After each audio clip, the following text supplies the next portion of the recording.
Hey guys, Jared here, and today we're going to take a look at the ASUS GeForce GTX 1060 dual fan overclocked 3GB version and see how it performs in some games and benchmarking tools.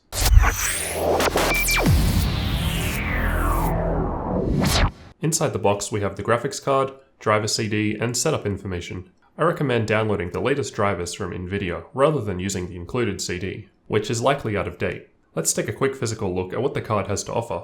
As you may have noticed, the whole plastic shroud is completely white. On the front of the card, there's two black fans which keep things cool. There's no backplate on the back of the board, which I suppose is expected at this price point. On the rear of the card, we can see that it's a 2-slot card, and for display options it's got 2 display ports, 2 HDMI 2.0 ports, and 1 DVI-D connector.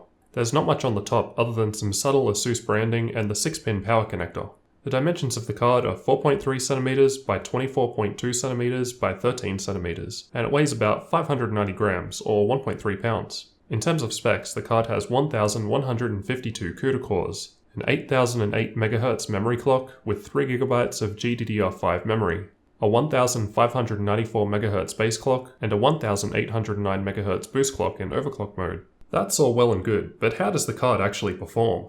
I'm glad you asked. To determine this, I've run a series of benchmarks, including some games, followed by synthetic tests. First, I want to note that I'm not using VSYNC here, as the panel that I'm using does not support it. I'm also using the latest drivers from NVIDIA to date, which is version 376.33. For reference, the system that I'm running this card in has an Intel 6700K CPU and 16GB of DDR4 memory at 2133 MHz. In GTA 5, I've disabled VSYNC and ran my test with FXAA on and MSAA set to 8x with a 1080p resolution using DirectX 11. With these settings, I was able to get an average of 83 frames per second.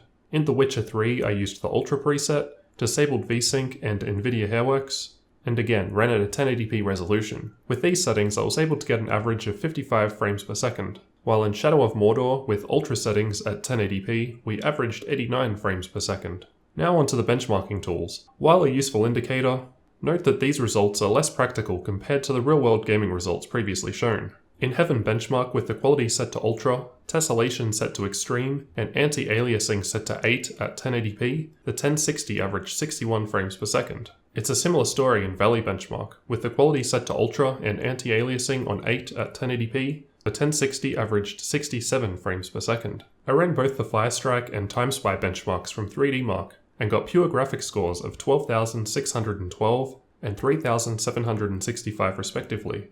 I'll leave links to the full results in the video description. Great, so it sounds like the card runs alright, but how hot did it get? During my testing, the hottest the card ever got was 77 degrees Celsius, in my room with an ambient temperature of 23 degrees Celsius. The fans didn't get noticeably loud either, so you could keep it even cooler if you don't have any problems with extra noise. I ran some of the tests again with the fans maxed out to 100%. The maximum the card got to was 64 degrees Celsius, though of course it was a lot louder. The results also didn't otherwise change, as the card must not have been thermal throttling previously. While performing the benchmarks or even just playing games, there was a slight but noticeable coil whine. However, I did have the system running on the desk right next to me. I wasn't able to notice it at all with my headphones on. For around $220 US, I think this card offers great performance, especially when compared to the same 1070 from ASUS, which is almost double the price. It performed well during my testing, and was capable of running recent games at respectable frame rates. And while it was starting to get a little warm, this can easily be fixed by bumping up the fan speed as mentioned. So what did you guys think about the ASUS GTX 1060 dual fan 3GB graphics card? Be sure to let me know your thoughts down in the comments, and leave a like on the video if you found it useful. Thanks for watching, and don't forget to subscribe for future tech videos like this one.